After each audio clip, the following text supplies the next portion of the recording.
জয়গুরু বন্ধুরা, যজন যজন ইষ্টভীতি করলে কাটে মহাভীতি।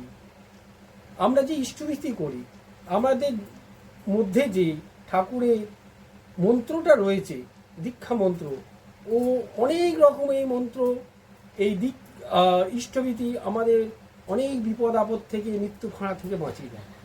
সেই একটা গল্প আপনাদের শোনাই। এক গুরু ভাই, সে থাকতেন বিহারে, আর তাদের পায়খানা বলতে বাড়িতে সেরকম কিছু ছিল না, তারা মাঠে পায়খানা করতে যেতেন। একদিন ভোরবেলা, তখনও ঠিক মানে আলো ফোটেনি, অন্ধকার আছে, সে কি করেছে, এখন মাঠে যাচ্ছে, পায়খানা করতে যাবে বলে মাঠে যাচ্ছে। আর তাদেরই পাশের বাড়ি আর একজন যাচ্ছে, সে পিছনে যে পাশের বাড়ির ছেলেটি, সে তাড়াতাড়ি করে আগে যাওয়ার চেষ্টা করছে। ও কি করেছে, আগে আগে যাচ্ছে।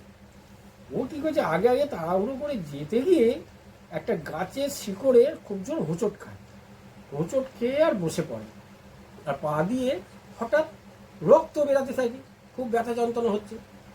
আর ওর পাশের বাড়ির যে ছেলেটি ছিল, সেই ছেলেটি অদীক্ষিত, দীক্ষা ছিল না তার। আর সে কি করেছে, ওকে পাশ কাটিয়ে তাড়াহুড়ো করে সোজা মাঠের মধ্যে আর কি চলে যাচ্ছে। তাড়াতাড়ি যেতে গিয়ে সে কিছুটা যাওয়ার পরে হঠাৎ আওয়াজ করছে, মাগো মরে গেলাম, বাঁচাও বাঁচাও করছে। আর এই ছেলেটি, যার পায়ে লেগেছে, আমাদের গুরু ভাই, সে বলছে কি হলো, ও তো সবে মাত্র গেল, এর মধ্যে কি হলো। তারপরে দেখছে যে ও খোঁড়াতে খোঁড়াতে হেঁটে হেঁটে আসে, খোঁড়াতে খোঁড়াতে আর চিৎকার করছে, বাঁচাও বাঁচাও করছে। তা বলছে কি হয়েছে রে, বলছে যে আমি যাচ্ছিলাম, একটা সাপ এসে আমায় কামড়ে দিয়েছে।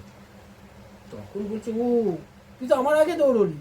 বলে হ্যাঁ, তুই তো হোঁচট খেয়ে পড়ে গেলি বলেই তো আমি তোকে পাশ কাটিয়ে গেলাম, না আরে তুই আগে গেলে তোকে কামড়াতো। তখন বলছে ও আচ্ছা, চ বলে ওরা ফিরে আসে। তাই বন্ধুরা, ইষ্টভীতি করলে মহাভীতি কাটে। আর ঠাকুরের যে বীজ মন্ত্র আমাদের মধ্যে রয়েছে, এটা আমাদের মৃত্যু ফাঁড়া থেকেও অনেক সময় কাটায়, সব সময় কাটায়।